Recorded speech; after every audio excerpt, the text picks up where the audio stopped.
నమస్కారం వార్తలకు స్వాగతం. ముందుగా ముఖ్యాంశాలు. డిప్యూటీ సీఎం బట్టి విక్రమార్క ప్రెస్ మీట్, పలు అంశాలపై వివరణ.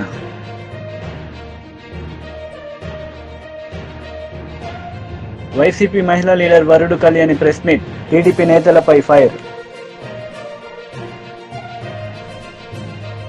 డిప్యూటీ సీఎం బట్టి విక్రమార్క ప్రెస్ మీట్ నిర్వహించారు. ఈ సందర్భంగా పలు అంశాలపై ఆయన మాట్లాడారు.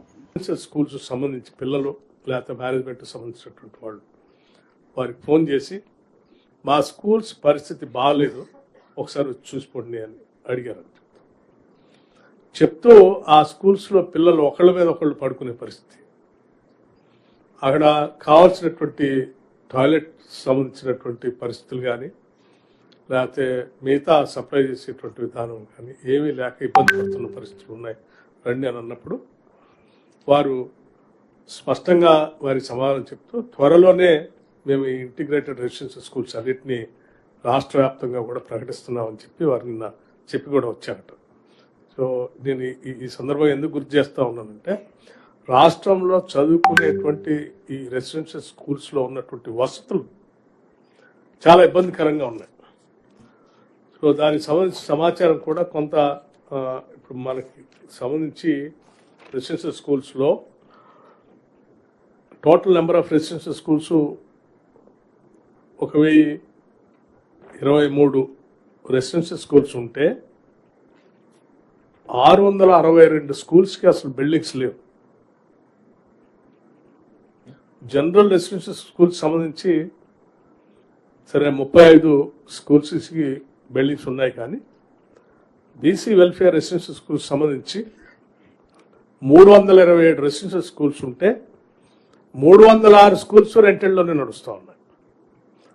సోషల్ వెల్ఫేర్ రెసిడెన్షియల్ స్కూల్స్ సంబంధించి 268 స్కూల్స్ ఉంటే 135 స్కూల్స్ రెంటెడ్ బిల్డింగ్స్లో నడుస్తూ ఉన్నాయి. ట్రైబల్ వెల్ఫేర్ రెసిడెన్షియల్ స్కూల్స్ సంబంధించి 185 స్కూల్స్ ఉంటే 42 స్కూల్స్ రెంటెడ్ బిల్డింగ్స్లో నడుస్తూ ఉన్నాయి. మైనార్టీ వెల్ఫేర్ రెసిడెన్షియల్ స్కూల్స్ సంబంధించి 205 స్కూల్స్ ఉంటే 179 స్కూల్స్ రెంటెడ్ బిల్డింగ్స్లో ఉన్నాయి.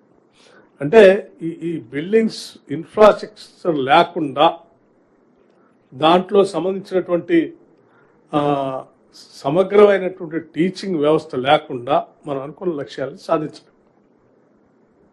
అందుకే మేము రాగానే మేము బడ్జెట్ ప్రజెంట్ చేసినప్పుడు కూడా చెప్పాం, దాదాపు 5,000 కోట్ల రూపాయలని ఈ స్కూల్స్ మీద ఇంటిగ్రేటెడ్ రెసిడెన్షియల్ స్కూల్స్ మీద మేము ఖర్చు పెట్టడానికి ఈ సంవత్సరం సిద్ధంగా ఉన్నామని చెప్పాం. గత ప్రభుత్వం నాకు తెలిసి 73 కోట్లు ఎంతో ఖర్చు పెట్టిందంట. 73 కోట్లు, లెస్ దెన్ 100 crores. నేను చెప్తాను చాలా సగౌరవంగా, మా పిల్లల కోసం ఈరోజు ఈ సంవత్సరం 5,000 కోట్ల రూపాయలని ఈ ఇంటిగ్రేటెడ్ రెసిడెన్షియల్ స్కూల్స్ కట్టడానికి ఇన్ఫ్రాస్ట్రక్చర్ డెవలప్ చేసి మంచి అద్భుతమైనటువంటి ఇంటర్నేషనల్ స్టాండర్డ్స్లో, అంటే ఆ స్కూల్స్ అన్నీ కూడా కట్టేవి కూడా ప్రతిదీ కూలంకషంగా లోతుగా అధ్యయనం చేసి ప్రతి సైట్ దగ్గర లైటింగ్ ఎటు నుంచి వస్తూ ఉంది, సన్ ప్యాచ్ ఎట్లా ఉంది, విండ్ ఎట్లా వస్తూ ఉంది, టెంపరేచర్ ఎలా ఉంది, ఇది ఈ రోజు కాదు కొన్ని సంవత్సరాలుగా అక్కడ ఉన్న పరిస్థితులు అన్నీ స్టడీ చేసి దానికి అనుగుణంగా మంచి వెంటిలేషన్ ఉండేటట్టుగా, గ్రీన్ ఎనర్జీని వాడేటట్టుగా, పిల్లలందరూ ఆహ్లాదకరంగా అన్ని వర్గాల వాళ్ళు ఆ స్కూల్లో ఉండేటట్టుగా, ఎస్సీసు, ఎస్టీసు, బీసీసు, మైనార్టీసు, జనరల్ స్టూడెంట్స్ అందరూ ఉండి ఒక కుటుంబం లాగా పిల్లలు చిన్నప్పటి నుంచే ఎదగటానికి కావలసినటువంటి వాతావరణాన్ని అక్కడ సృష్టిస్తూ వాళ్ళకి ఎవరికి కూడా మేమేదో మామూలు స్కూల్లో చదువుకుంటున్నాం మాకు అవకాశాలు లేకుండా పోయే అనేటువంటి ఫీలింగ్ రాకుండా ఈ ప్రభుత్వం మాకు ఇంటర్నేషనల్ స్టాండర్డ్స్లో ఈ రాష్ట్రంలో ఎక్కడా లేనటువంటి ఫెసిలిటీస్ అన్ని కల్పిస్తూ ఏర్పాటు చేస్తున్నామని చెప్పారు. వీటి ప్రజెంటేషన్ ఇచ్చేటప్పుడు vision of the chief minister కూడా నేను 2-3 సార్లు విన్నాను వారు చెప్పి, కేవలం ఎడ్యుకేషన్తో ఒకటే మనం రుద్దటం కాదు, స్టూడెంట్స్కి ఎక్స్ట్రా కరిక్యులర్ యాక్టివిటీస్ కూడా వాళ్ళకు ఉండేటట్టుగా, స్పోర్ట్స్ బాగా ఉండాలి, ఎంటర్టైన్మెంట్ కూడా ఉండాలి. పిల్లలంతా గ్రామీణ ప్రాంతాల నుంచి వచ్చినటువంటి వాళ్ళు అయ్యో నేను ఐఎమ్ మిస్సింగ్ సంథింగ్, నాకు అవకాశాలు లేవే అనేటువంటి భావం వాళ్ళ కలగకుండా ఉండేటట్టుగా అవసరమైతే మనం ఆ స్కూల్లోనే థియేటర్ కూడా కడదాం, యాంపీ థియేటర్ కూడా కడదాం. వారానికి ఒకసారో, నెలకు ఒకసారో, 15 రోజులకు ఒకసారి అవసరమైతే మనం డైరెక్ట్ శాటిలైట్ ద్వారా పిక్చర్స్ కూడా వాళ్ళకి, పిల్లలకి ఐఎమ్ నాట్ మిస్సింగ్ ఎనీథింగ్ అనేటువంటి ఫీలింగ్ వచ్చేటట్టుగా ఉండాలని చెప్పి వారు ప్రత్యేకంగా కూడా చెప్పడం జరిగింది. అంటే the commitment of the cabinet is so serious about the students and their upbringing. ఎంత సీరియస్గా ఉందో దాని గురించి చెప్పడం కోసం నేను ఉదాహరణగా చెప్తా ఉన్నాను. చాలా సంతోషంగా ఉంది నాకు కూడా. ఈ స్కూల్స్ అన్నిటినీ ఈరోజు ప్రకటిస్తూ మేమంతా రేపు 11వ తారీఖు నాడు విజయదశమి కంటే ముందు రోజు సాధ్యమైనంత వైసీపీ లీడర్ మీడియా సమావేశం నిర్వహించారు. ఈ సందర్భంగా పలు అంశాలపై ఆయన మాట్లాడారు. ఓ బ్రహ్మాండమైన పాలిచ్చే గేదెని వదులుకున్న ఈ ఆంధ్ర రాష్ట్ర ప్రజలు దుక్కి దున్నే దున్నపోతుని తెచ్చుకొని ఈ రోజున లబోదీపం అంటున్నారు, గ్రామాల్లో చెప్పుకుంటున్నాం. భారతదేశ రాజకీయాలే కాదు, ప్రపంచ దేశ రాజకీయాలలో కూడా 4 నెలల కాలంలోనే ఇంత పూర్తి వ్యతిరేకత తెచ్చుకున్న ప్రభుత్వం మరెక్కడ మనం చూసుండమని చెప్పి అంటున్నాం.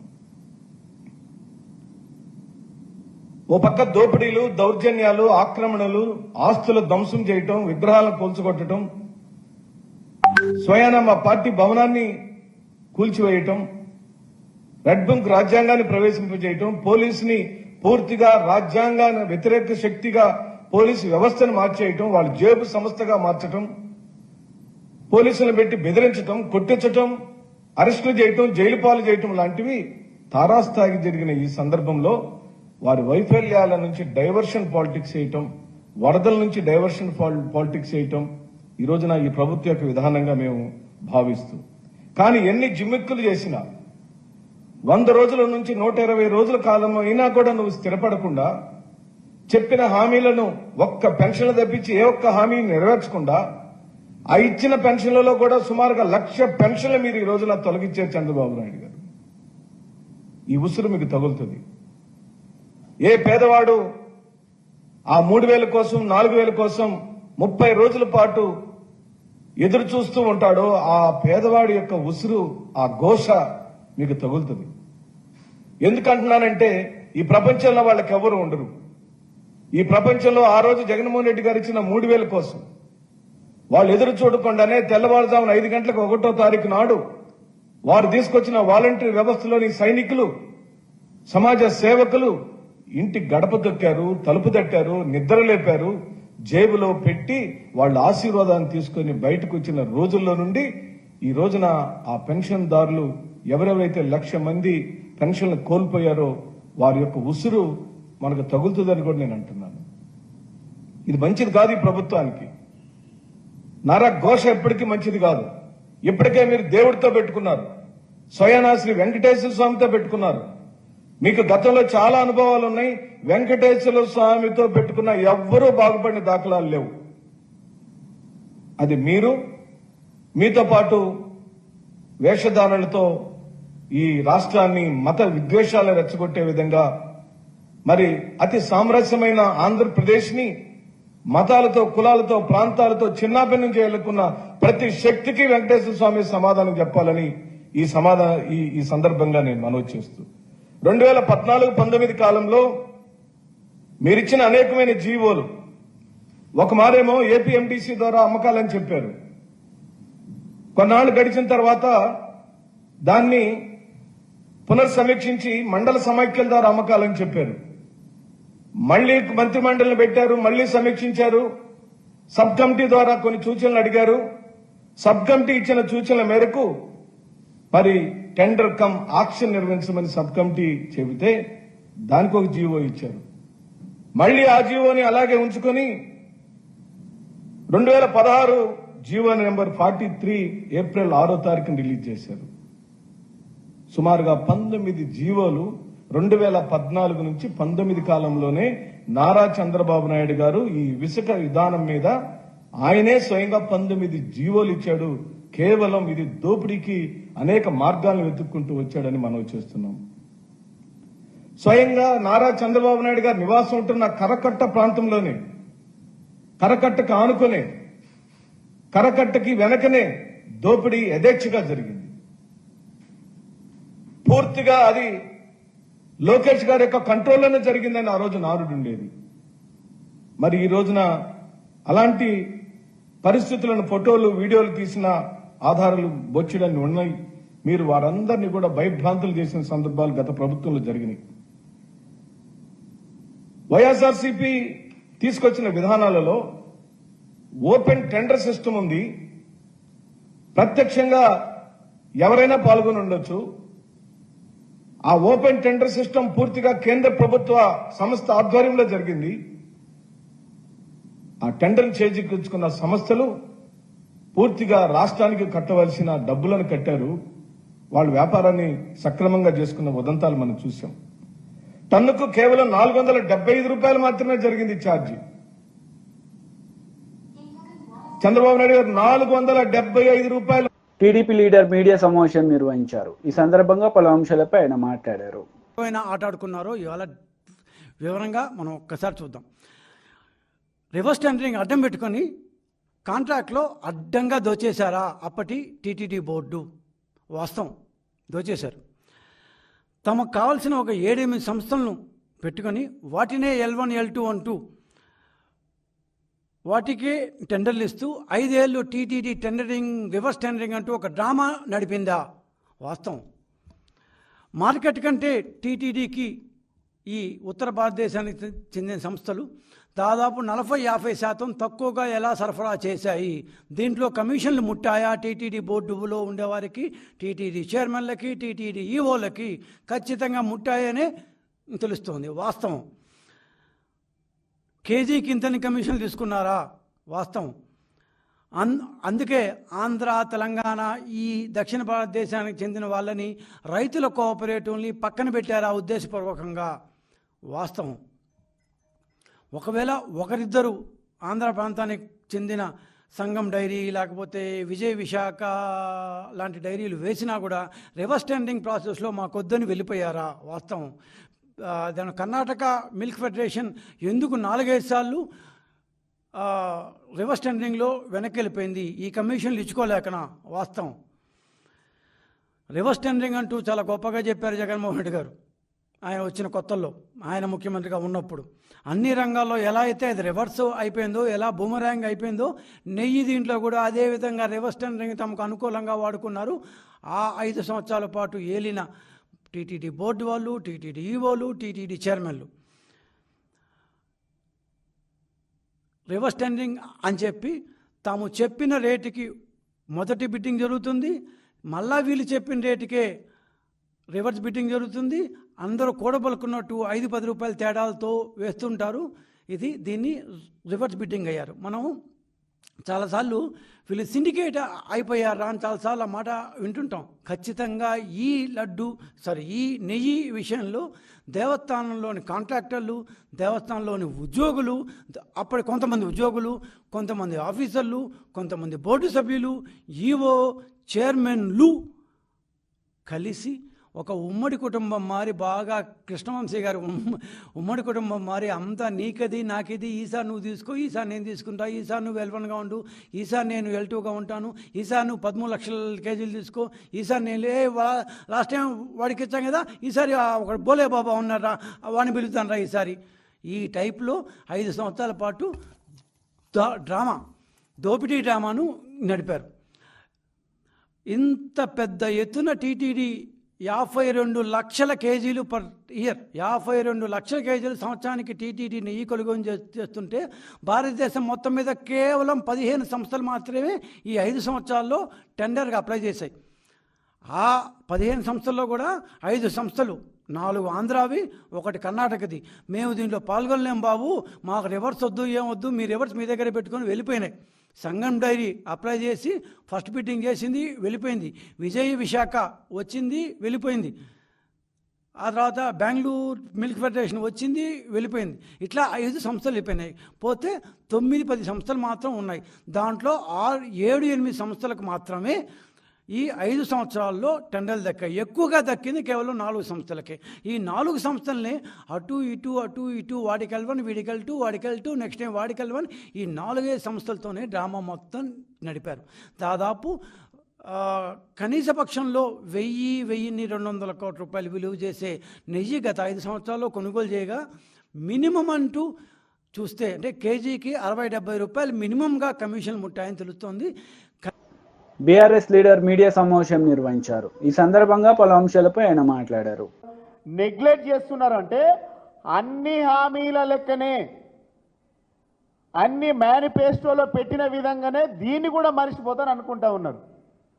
మేము మర్చిపోము. ఇది ఇలా మా దీర్ఘకాలిక పోరాటం ఈ మాదిగ సామాజిక వర్గానికి సంబంధించినటువంటి నాయకులు అనేక పోరాటాలు చేసిండ్రు, అనేక ప్రాణత్యాగాలు చేసిండ్రు.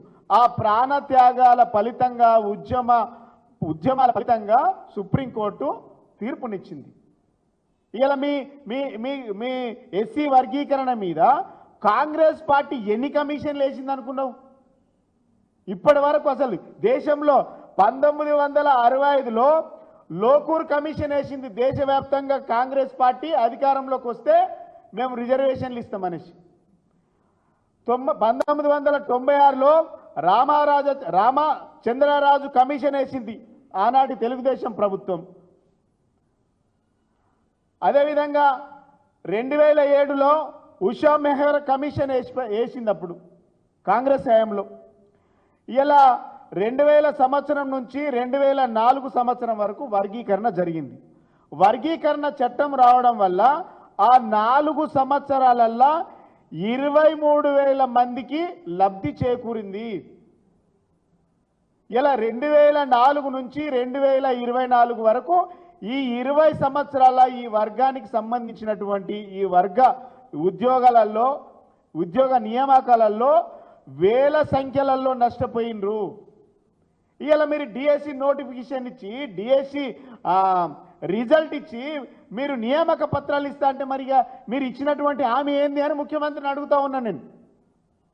అసెంబ్లీలో మీరు ఎందుకు మాట ఇచ్చారు, మాట ఎందుకు తప్పారు అని ముఖ్యమంత్రి గారిని మేము నిలదీస్తా ఉన్నా. మీరు చేస్తారా చేయరా? ఈ మాదిగలను అన్ని వర్గాలను మోసం చేసినట్టే తెలంగాణ మాదిగలను మోసం చేయదలుచుకున్నారా? కారణం ఏంది? ఎందుకు ఆగింది? ఎవరి వల్ల ఆగింది? ఎవరికి ప్రయోజనాలు చేకూర్చాలని ఆగుతుంది అంటున్నా. ఎవరి ప్రలోభాలకు మీరు లొంగుతున్నారని అడుగుతా ఉన్నాం మేము కాంగ్రెస్ ప్రభుత్వాన్ని. ఇలా ఇంత అన్యాయమా? ఇలా కాంగ్రెస్ పార్టీ మేనిఫెస్టోలో పెట్టింది. ఏం పెట్టింది? ఆనాడు చేవేళ్ల డిక్లరేషన్. ఇది అభయహస్తం. తెలంగాణ రైతులకు నిరుద్యోగులకు భస్మాసుర హస్తం. ఇలా మాదిగలకు కూడా భస్మాసుర హస్తం.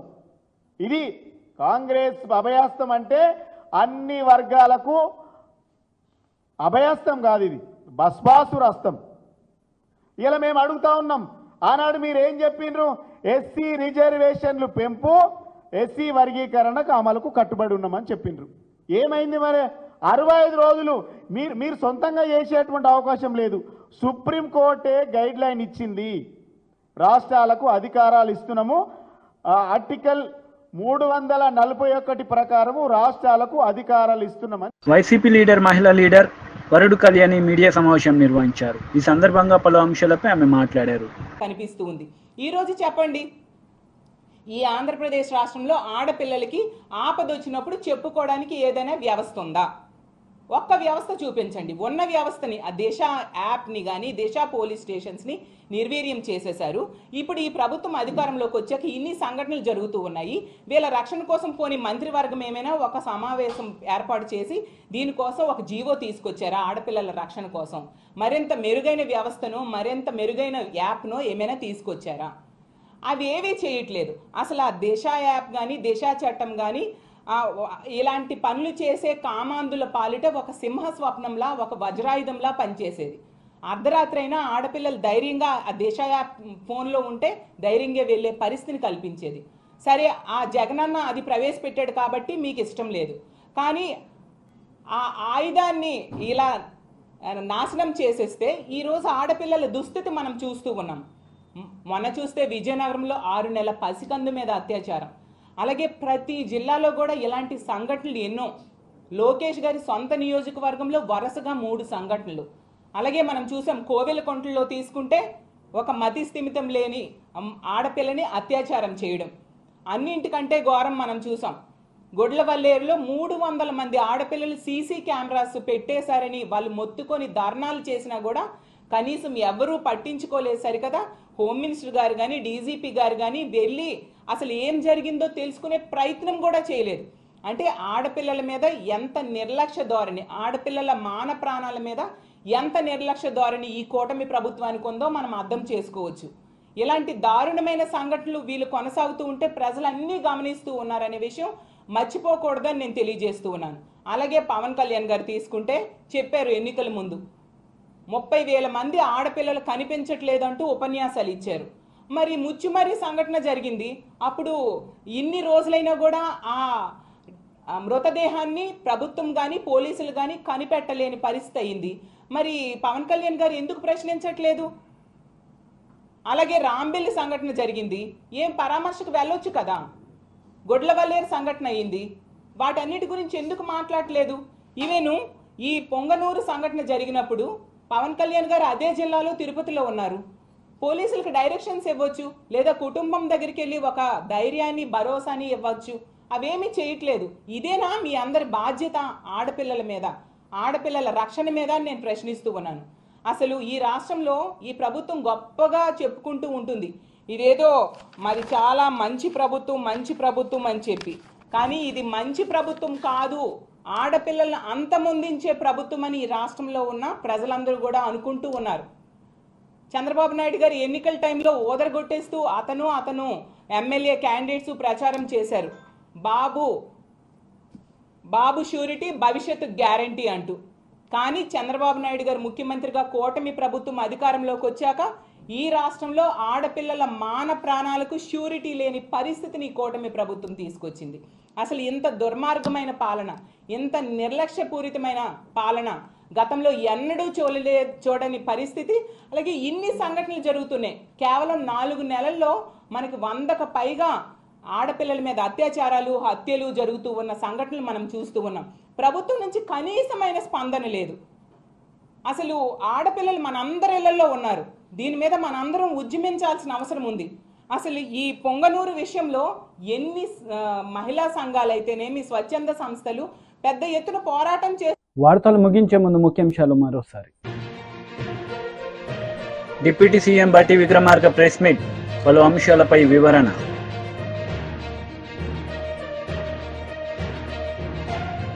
వైసీపీ మహిళా లీడర్ వరుడు కళ్యాణి ప్రెస్ మీట్, టీడీపీ నేతలపై ఫైర్. ఈ వార్తలు ఇంతటితో సమాప్తం. తిరిగి ప్రసారమయ్యే వార్తల్లో మళ్ళీ కలుద్దాం. అంతవరకు సెలవు. నమస్తే.